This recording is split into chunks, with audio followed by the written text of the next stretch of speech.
On Sunday morning, September 15th, 1963, I arrived at church at 9:30 with two younger brothers.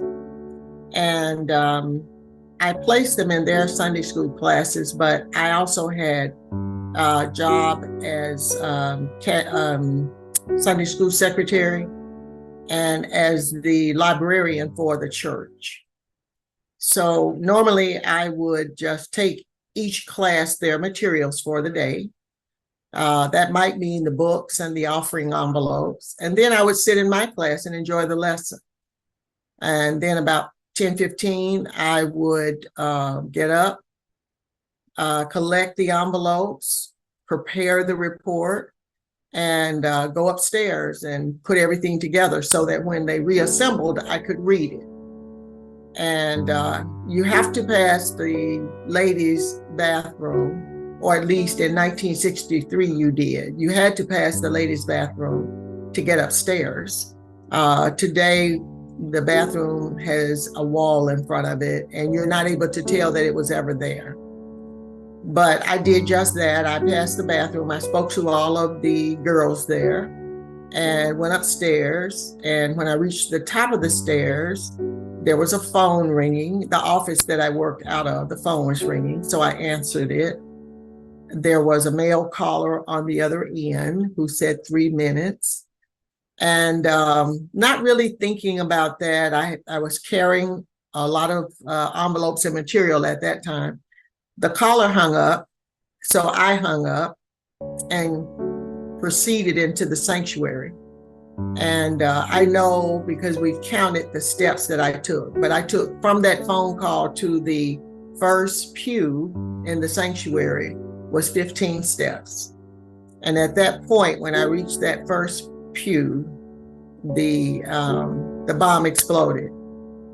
And it was horrifically loud because in 1963, we did not have carpet on the floor.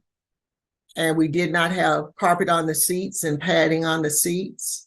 So you were able to really hear the noise. In fact, people heard it all over town, but it was especially loud if you were inside of the church. I waited for my father. I didn't know who would come and get us, but my father eventually showed up. And the other brother he had to pick up from a different location. They had just run from the church, not really thinking about where they were going. They were just trying to get away. But my father came and picked us up and we went home. We probably got home about 12 o'clock, about noon. And it would be about 2:30 before I knew that the girls had not made it out of the bathroom. My mother received a phone call. And she was the one that told me they had not made it out of the bathroom. I was just numb, and I didn't say anything to her. I heard her, and I had to, I guess, go just sit down for a minute and let it sink in. We didn't talk about it at all. In my mother's house, from that day forward, we never talked about it. And that Monday, we were in school in class at 8 a.m. And there was no moment of silence. There was no special assembly. There was no special prayer. There wasn't even, let's send a card to the family. But there just wasn't anything. No one mentioned it at all. And we started our classes and we went through the day that Monday and on through Friday, not ever acknowledging that anything had happened. Most of us were used to or accustomed to the sound of bombs when they went off. My brothers and I would sit on the curb sometime in the evening and we would just sit there and talk. And you would hear a bomb go off somewhere. And we would look at each other because we knew that within a few minutes, the phone would ring.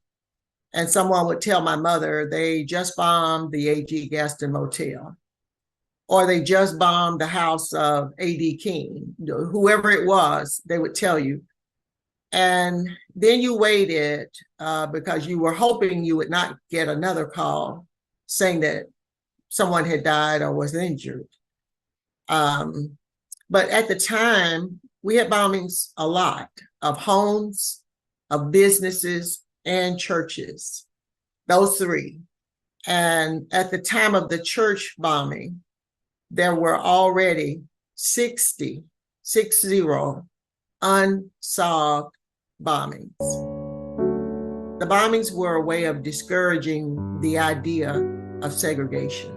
In retrospect, I can look back on it now, and I think probably one of the best things that happened to me was the USA Today asking for the interview, because from that interview, then I received a call from Oprah Winfrey, and then I received a call from Dr. Marion Wright Edelman.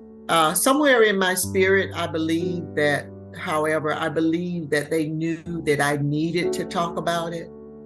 They never said that, but I believe they knew that I needed to. Young people, children in schools and middle schools, high schools, they have counselors on duty, and then they bring people in, policemen and other people in when something happens, to have these,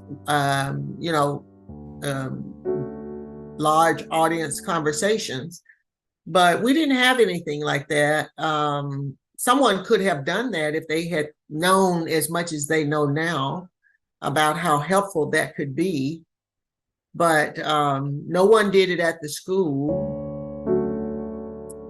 No one said anything about anything at the school. And no one said anything at the church. And my brothers and I talk about the fact that we didn't even talk to each other.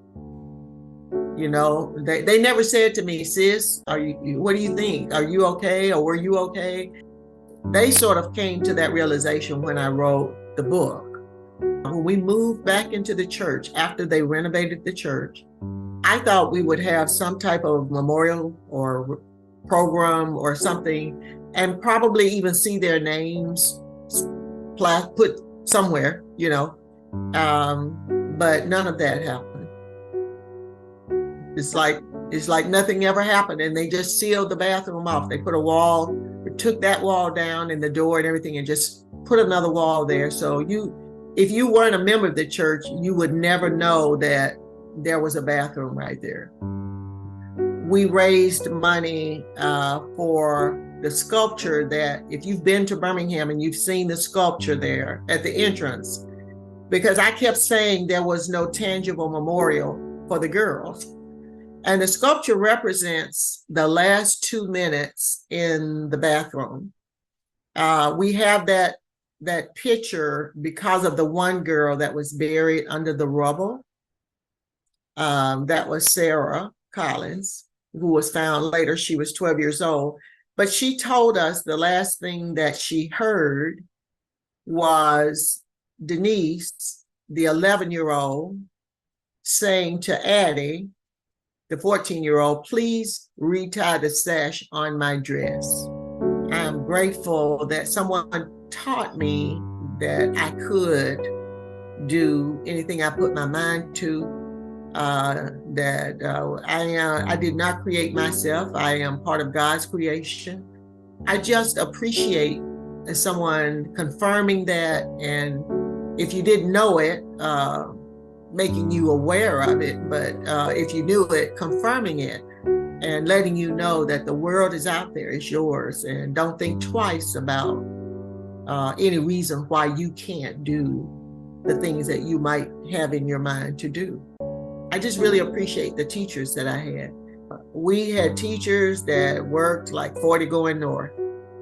And when we came out of there, no one came out of my elementary school that could not read. We needed to be fully prepared. When the door came open, there needed to be no excuses. Everybody ready, on board, prepared. And I had this sense of always with these teachers, I had the sense that they knew something we didn't. But I think they understood that sooner or later, the days were going to change. The doors were going to open. They didn't talk to us like that in that manner, but I think they knew, they felt it. And so they were working hard, running hard to make sure that we could meet the challenge. We really didn't know that we didn't have access to things in the city. The parents just didn't take you places where they knew someone would say, you can't come in here or you can't use that. So we didn't really know that very well. I would say maybe until about the 2 years of high school or so. You know, if we were missing anything, we didn't know it. And I still stand by that. If we were missing anything, that big Kelly Ingram Park, if you've seen it, we did Easter egg hunts over there. We played ball over there. The things that you see now were not there. And anything that we were missing, we did not know that we were missing it. I don't have a single regret about how I grew up, my parents, the community I lived in.